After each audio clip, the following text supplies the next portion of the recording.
Welcome into the Stand Like Men podcast. I'm Daniel Trollenberg. And I'm Logan Ingram. And we are here to talk about what it means to be a godly man. That's it for now. I don't remember how to do this, Logan. It's been that long. It's been a minute. Well, if you're enjoying the podcast, we'd love to hear from you. You can email us at standlikemen.com. Nope. No, that's not where you can email us. Yeah. You can email us at standlikemen@gmail.com. There it is. Yeah. So welcome back, everybody. We've missed you. It has been a month and a half or so. Yep. A month and a half. We were both like, you said that you had some stuff going on that kept you from doing podcasts. I was hired by some people back early summer to make them a wedding video, and the due date was tomorrow as of this recording. Oh. And so I'm like, I still have like 60% of the video of the project to finish. So I had to edit. I was editing pretty much 3 or 4 hours a night for the past month and a half. Man. It was tiresome, but it was fun. But I had no time to edit a podcast either. Yeah. I love doing videos and editing and stuff. But man, it takes forever for me. Yeah. I'm not that good at it, for one. And I don't know all the settings. And so I have to try stuff over and over and over until I get what I want. Yeah. Instead of knowing some of the settings and all that, since I'm so new at it. Yeah. Trying different, like DaVinci, iMovie. I mean, I've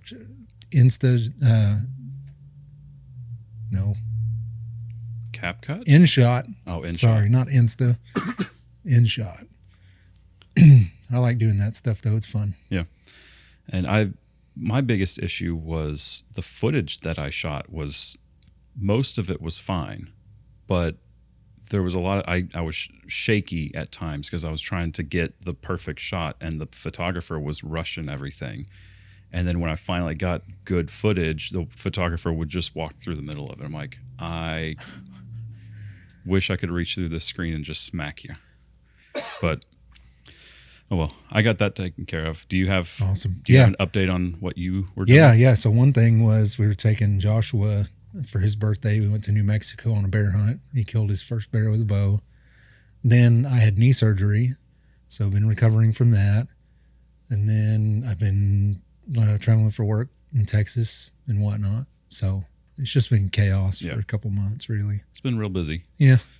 Month and a half, whatever. Yeah, month and a half or so. But I'm honestly surprised that I made it this far before having to take a break. I kind of am with myself, too. Yeah. Like, we've done pretty good. We have. About getting it knocked out. I think other than us forgetting to post 1 week, I think we haven't. But I don't even think we forgot. Wasn't that the one where I submitted it and it didn't go? Yeah, or did we so.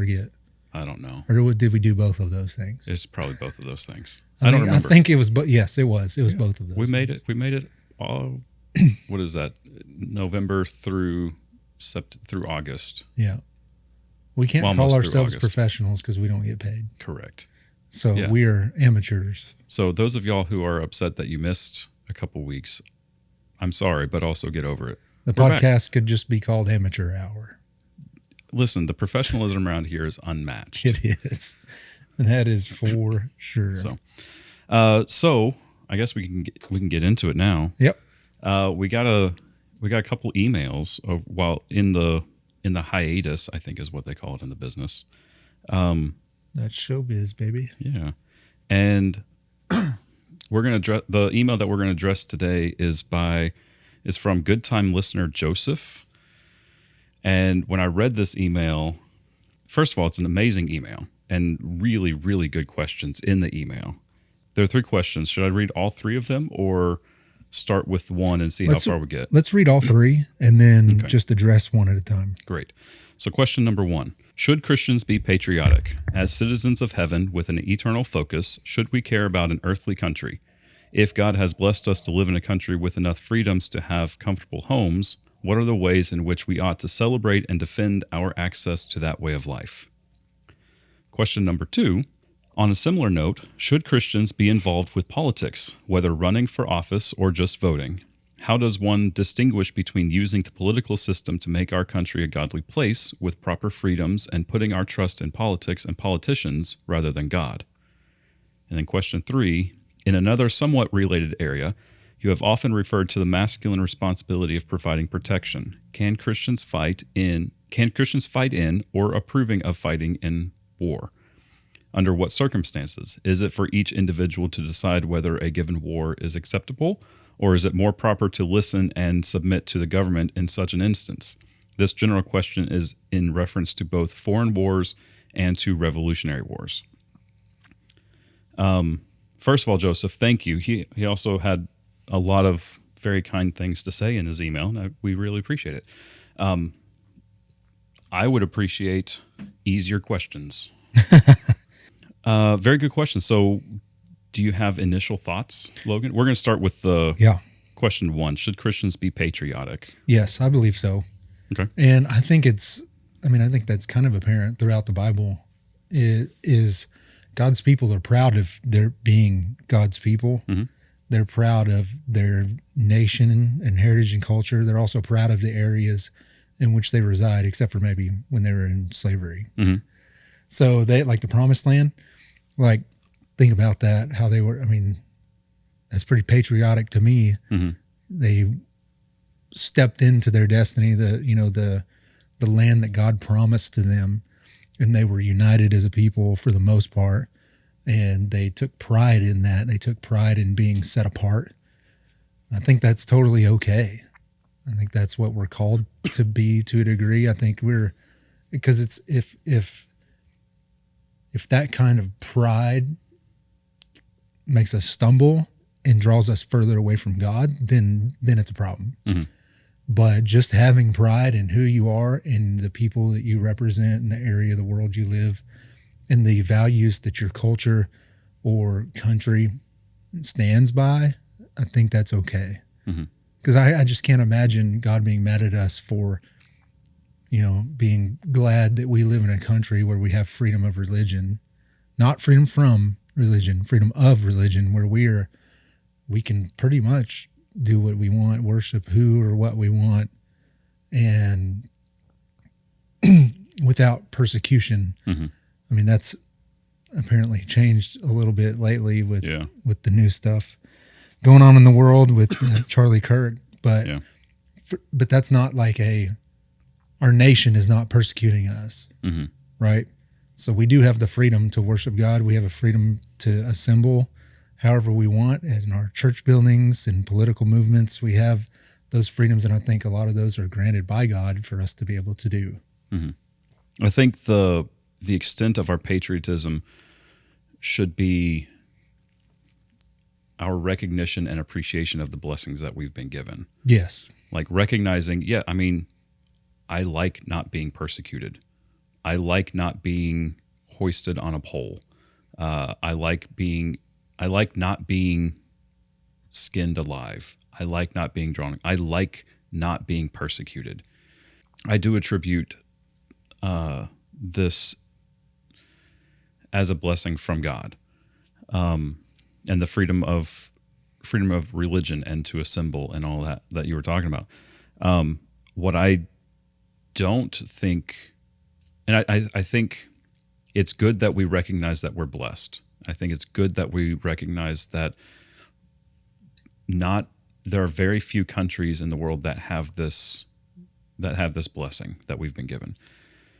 What I see a lot of people doing is they take like appreciation of the blessing and the patriotism to Christian nationalism.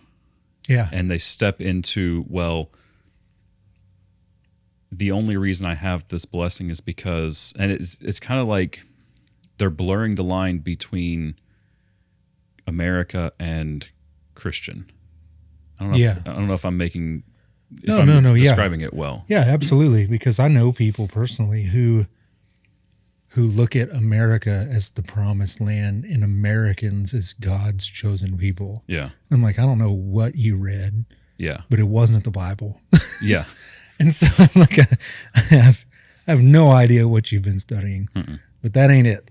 And And of course, it takes extremes where certain cultures around the world, they kill in the name of God Yeah. or their God or whatever deity or just the name of their country, just being better. Like, look at Adolf Hitler. I mean, a patriot through and through, and look what he did. Yeah. Like I said, if your patriotism draws you away from God, then it's a bad deal. Yeah. Because you're turning it into, like you talked about, this Christian nationalism is almost idolatry in a way. It 100% is idolatry. So they're not almost in a way. It 100% is. And that causes huge rifts in humanity and between groups and national, in our nation. And that's not what God calls us to do either. No. Something else that we need to mention, or that I wanted to mention, talking about the blessings, and if God has blessed us to live in this country with freedom, one thing that Jesus makes very clear is, to whom much is given, much is expected. To whom much is given, much. We've been given a lot of blessings, so we should be expected to bless other people with that. Yeah, and then if we're not willing to bless people with our blessings, like with what we've been given, then we're not partnering with God. We're not like one thing that Joseph mentioned was the houses that, like the very comfortable houses that we live in, the cars that we drive, the food that we have and that we end up throwing away. If we're not looking to bless the kingdom with the work, with the blessings that we have, if we're not willing to turn that back over, recognizing that it's from God originally, then we have a problem. And we've shifted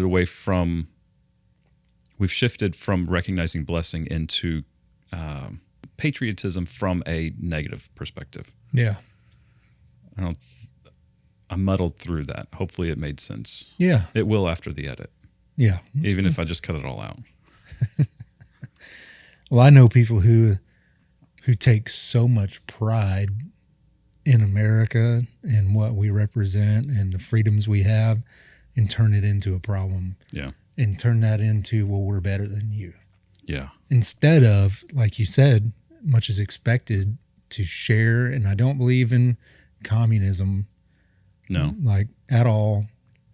I think that that's the church's job. We're supposed to, God calls us all throughout Jesus says in the New Testament numerous times to take care of people, right? And I think that that's just our job. It's not the government's job to step in and make us do that stuff. Yeah. It's a heart thing, It is. And if we're truly following God and his teachings and his word, then we're gonna be generous. We're going. Oh yeah.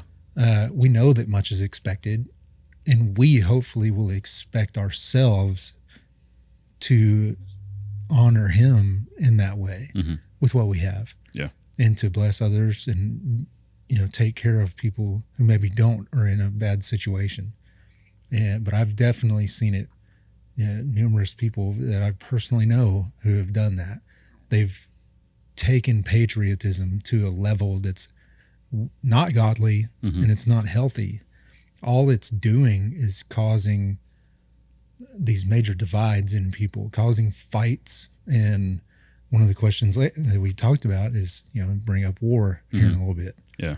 And I don't think it's our job to cause wars over stupid stuff and our pride in that manner. Like, you don't, Yeah. I don't think God calls us to do that.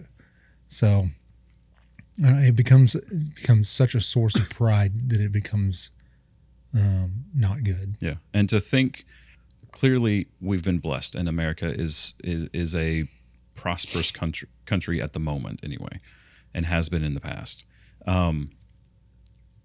But if we start to look at, we are better than this other country because we've been blessed in this way, well, that's denying what's talked about in Genesis 2, or in Genesis 1 and 2, of humans are created in the image of God. And every single human bears the image of God, which, and throwback to a previous episode, everybody that we meet, everybody in the entire world has infinite value because they were created by God. And they have infinite worth because Jesus died for them and paid their debt. They have to accept that, and they have to there's a process of joining the family of God. And if we are looking at them as less than important, or because they're not as blessed as us, they're somehow not as valuable, or that we're just better than them, then we're neglecting our godly duty, our Christian duty and responsibility to go seek and save the lost. Like, that's the whole reason we're here. And if we've been placed in America with the homes that we have, and the food and the cars and the money and the grocery stores and we've got a church on almost every corner in Searcy right now. Yeah. Like, we've been blessed spiritually and physically, and if we're not using that to seek and save the lost, then we've got a problem. Yeah, there is no more than, and there's no one who is less than in God's world. I agree. Yeah. And in His plan. And we see it all throughout the New Testament with the Pharisees, right? Mm-hmm. Like you could say that they were super patriotic, but they had their, even when their country was taken over by the Romans, but they still were, they were all about their country, their own government, their own religious upbringing and all of that stuff, and their culture and customs. But they took it and they were doing we're more than and you're less than to their own people. Yeah. Who, by their occupation, okay, well, you don't do the same job as me. So, you know what? We see that in the United States today. Yeah. We see it all throughout history. Yeah, absolutely. And it's so silly to me. Like I've grown up my whole life never understanding how people can look down on another human being as less than. I just don't understand it. And I don't know why. I don't know if that's because my brain can't comprehend that because I'm not that way naturally or what it is. I'm definitely not better than other people because of that. It's just always been very fascinating to me, and I've never been able to grasp that. Yeah. And how people can look at another human being and think that they're less than. Yeah. Just for what it doesn't even matter what it's for. Yeah. It doesn't matter. But yeah, it's a pride issue. It is. And I think that's really what the question goes back to, sort of, is probably it stems from, and I'm making assumptions here, but seeing a lot of people who are so prideful about patriotism and take it the wrong direction. Yeah. That's when it becomes a problem. And I don't think God approves of that. No. A lot of when we're talking about like pride in the country, and a lot of people like to focus on the blessings as if by having the blessing they've this is a different point, but it's worth mentioning, that somehow they've earned it, or that it's a right rather than a privilege. Yes. Like, this is what they're due. This is what is owed them. They're owed this, call it inalienable right or whatever, but like, not really. Like, they've earned the right to have this gorgeous truck, or they've earned this privilege. But what it is like, I took my son to Nicaragua this summer. This was my first time back in 20-ish years or so. Those people, I met a girl, she's 13 years old, and ended up going to her house. It's not a house. I met up with her, met her family, and they'd set up their living area in the alleyway of two buildings. There's two little building structures. There's a decent 10-foot wide alleyway, 10, 15-foot alleyway, and they had tarps strung from side to side, and that was their house. And it's like, okay, so how is it that I am owed a beautiful house with two cars and more than enough food, where I'm throwing away food at the end of the day? Why am I owed that? Why is that my right? But then this girl and her family, they're owed a tarp and duct tape. Like, how is it how does that make sense? Yeah, what'd you do? Yeah. What did I do? And what did they do to deserve that? You Yeah. know? Like, and I just keep going back to like how I just don't, it does not compute. It cannot make sense, because if we say that, if as a Christian, I say that everybody has infinite value, and yet somehow I deserve a more comfortable living scenario or environment than this other person who also has infinite value. Well, I'm in the wrong place. I've done messed up, and like I've gotten my wires crossed at some point in there, and that's the biggest issue, or a big issue I have with this whole Christian nationalism, is that somehow they think that because they have these blessings that God loves them more. It's like that is so far away from what Jesus was ever talking about. Because he was, if anything, it's the reverse. Because like the sick don't need a doctor. Nope, that's the healthy don't need a doctor. It's the sick. I've not come to to rescue the 99. I've come to find the one. It's like, I know that you've been blessed in America. Like you've got comfortable stuff, but like that's not, there's still people that are hurting. There's still people that are lost that don't have the blessings that you have. Like, look for them. I don't know. I don't know if I'm blending too many things there. I feel like I did. It's just imposter It's all syndrome. relevant. Okay. It's just imposter syndrome flaring up. Oh, yeah. It's episode 44. It's still there. I'm thinking it's probably going to be there. It's going to be there for episode 400. For just a minute. Yeah. But yeah, I've also seen this, with the Christian nationalism stuff, that it's funny if you really look at it deep and listen to what these people are saying, who are self-proclaimed that way.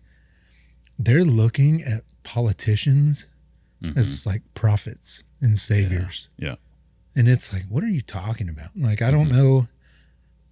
I'm like, how do you believe, in the Bible and Jesus, and then believe that Donald Trump is a divine savior? Like, that's weird. Yeah. Like, I don't know what that means. Like, you're worshiping a human being, but then you tie it back to Christianity and God's blessing. And that's just confused me, and I've seen it a lot lately for whatever reason. It feels, I'm sure it's been around forever. I mean, but it's very strange how they're you tie it to religion and Christianity, but then you're worshiping people. Yeah. And they're the things that they do and talk about all. Well, that's what our culture does, though. Yeah. Like, our culture says that there are super special people that are better than us because That's very true.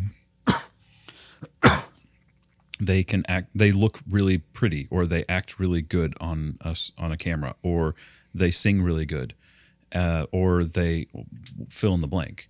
They have a craft that they're really good at, and they're willing and able to do that in front of tens of thousands of people at a time.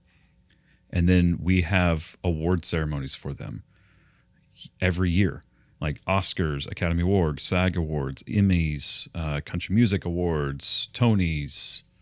I mean, the list, Grammys, like the list goes on and on and on and on and on. And that's just like the performing arts. But every year, I just kind of roll my eyes whenever it comes Oscar time, because it's like these super special people, air quotes, that society has put on a pedestal of, you are really good at your craft, and so we are considering you better than us. And they say, you know what? We are better than you. We are so much better than you that we're going to give an award to each other to show how much. And you need to buy into this. Yeah. You need to pick your favorite They've done among. a great job. Yeah, you pick your favorite person among all, or people among all of the super special people that are up here, and you can root for us. But ultimately, we're all much better than you, and we're going to pass this trophy around from person to person. And we do that every single year. Yeah. Every single industry broadcasts it live. And you have to go to these things. And then they turn around the next week and they say, oh, but we're also benevolent people. And look at us super special people getting dressed up in super special clothing to go to this super special thing that you're not allowed to go to because you don't have enough money. But we're going to give this money to people that are less fortunate than us. In other words, that they are not as good as us.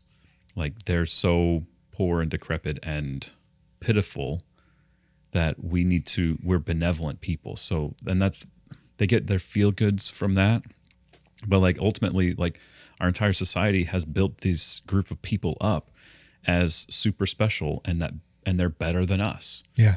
And so, well, look at the corruption in Hollywood and in politics mm-hmm. too. Yeah. And people believe that. Mm-hmm. And then they believe they'll never get caught. Yeah. Which is ludicrous to me. Like, and sometimes these people get busted mm-hmm. for stuff, and it's like they're just doing it out in the open. Yeah. They just legitimately thought they were better than everybody else in their minds, and it caused them to just do it openly, pretty much. Yeah. With no care in the world. Yeah, because they believe they deserve it. They're so much special that they have to. Then everybody's trying to fill a hole, and like we have the benefit and like to understand that everybody's looking for God. Everybody has a longing in their soul for God, and if you don't have God, or if you more likely are refusing God, then you're going to try and fill that hole with something else, whether it's drugs, alcohol, sex with minors, theft, or fame and attention, like whatever it is. But like even in the Christian community, we have these super special people that like, oh, this preacher preaches in front of thousands of people every week. Like he's super special. This person is really good at singing. A Christian artist. He's really good at singing Christian songs, and those songs make me feel really close to God, and they help me with my faith, and that's great. But then we make these people, though we set them up on a pedestal where there's no alternative than for them to fail. And we see that time and time again with Christian artists where they're up on a stage and you've got thousands of people, and our society has set this up. If you're going to do a concert, you have to do it this way. If you're going to do a worship service, you have to do it this way. And it ends up, we as humans are worshiping beings. We have a desire in our soul to worship God. And if it's very easy to shift that to one of these super special people. And like, I see it. I don't like going to concerts because it feels like a worship service. Yeah, I hear you. And not like that. not I've like always struggled with not going worshiping to God, concerts. but like worshiping whoever's on the stage. Yeah, and I love it because I love music, and I don't know if it's because my hearing has always been so bad, but music is like really important to me, I guess. And I don't know any other way to say it. It's special to me, or like. Yeah. Well, I mean, I've got a theory. It's kind of out there. I'm here. I've heard other people talking about this, and it kind of sticks with me. The theory is that the original language that was spoken in the garden and amongst Adam and Eve and God was music. Oh. And then what happened at the Tower of Babel was it stopped being music. But if you look at it, pretty much every single culture has some form of music. Oh, yeah. Every single culture has music. Yeah. And music, it doesn't matter what kind of music it is. Like any kind of music can get you in the feels, for like a better term. Yes. And just the notes themselves, even without words, like the notes can stir a feeling in you and give you chills and goosebumps. And it's like, okay. Yeah, I've always thought that was very fascinating. That music, somebody altering their voice can set your body on fire. Pretty much. That's always been so fascinating to me, and I've never understood it. And my theory, I heard some people talking about it. I'm like, you know what? It kind of makes sense that this would be the the language of That's the divine. fascinating. Yeah. I've never heard that, but I heard it. that's cool. I think during our That hiatus. sounds really fascinating. But it kind of makes sense. It kind of does. Because and what are the angels doing in heaven? They're singing. Yeah, they don't. It doesn't really say So- they talk. No, I mean they can talk. Yes, but yeah. Anyway, that's man, that's the theory that I developed over the hiatus. I'm like, I kind of like it I like it too. because like it doesn't make. I don't know. I got It's fascinating. It It's has nothing to fascinating. do with patriotism, but it's fascinating. No, it doesn't Love have it. anything to do with patriotism, other than like we set up like music is important, and Yes. that's why it's a multi-billion-dollar industry Yeah, of all the different genres. But we set these people up as super special people, yeah. and we're worshiping them. Yes, we are. That's not quite the direction that I expected to go with that. That is very fascinating. Yeah. I like that. I'm gonna look into that. Look into that. Let me know if I'm right or wrong. Yeah. I think does So- that cover Well, so, question 1? yeah. Do you want me to segue into 2? I think we should nutshell real quick. Yeah. The nutshell, like to kind of nutshell that it's okay to be patriotic as long as you recognize that the blessings that you've been given are from God, Yeah. and that you have a responsibility to seek and save the lost. If you allow your patriotism to become a stumbling block for others, Mhm. and you allow it to take you away from God, then Mm-hmm. it's a problem. I don't think it's wrong to enjoy the blessings that we've been given. I don't believe so either. I think God, But like, if- think about as a dad, Mhm. you give yourself, like, especially if you make it. Mhm. Like, if you made something, did you give that to your son for him to just go, oh, cool, Mhm. and set it down and just kind of look at it sometimes? Yeah. Or if he starts messing with it and delighting in it, Yeah. what's that going to do to you? Yeah. I mean, you're going to You're be gonna be so yeah. excited. So- And if God is our Father, I mean, I have to believe that. And look at all the amazing things that He created. Perfect analogy. I just cannot imagine that He made the world not for our enjoyment. Mhm. I mean, I just cannot fathom that. Yeah. Like, I think He delights in us getting enjoyment and recognizing the beauty of voices, Yeah. of creation, of our intelligence. I think He delights in all of that stuff, because I know that as a dad that I do when my kids do that kind of stuff. Yeah. With the expectation that Christ is Lord, and that Yeah. our number one, and we need to have that eternal focus. Like, Well, and it's of course, if good to enjoy the blessings that we've been given, but we need to have the eternal focus and recognize that we have the responsibility. yeah. Go ahead. I cut you off. Well, I was going to say, I mean, if we watch our kids take that thing and that becomes their world, Mhm. we don't enjoy that. Yeah. Right. Mhm. We recognize that it's a problem, and it causes issues in their relationships and interpersonal dealings with other people. Yeah. If that thing becomes their world and their idol, then it causes issues. Mhm. I agree. I think it's the exact same way with all of us adults. Oh, for sure. Thank you for joining us today on the Stand Like Men podcast. If you're enjoying the show as we are, please send us an email with your questions, concerns, thoughts, whatever you have for us. We'd love to hear from you guys. You can email us at standlikemen@gmail.com. You can reach out to us on YouTube, on Facebook, on Spotify, on all the places that you find the podcast. We'd love to hear from y'all. Our verse is 1 Corinthians 16, 13, and 14. Be watchful. Stand firm in the faith. Act like men. Be strong. Let all that you do be done in love.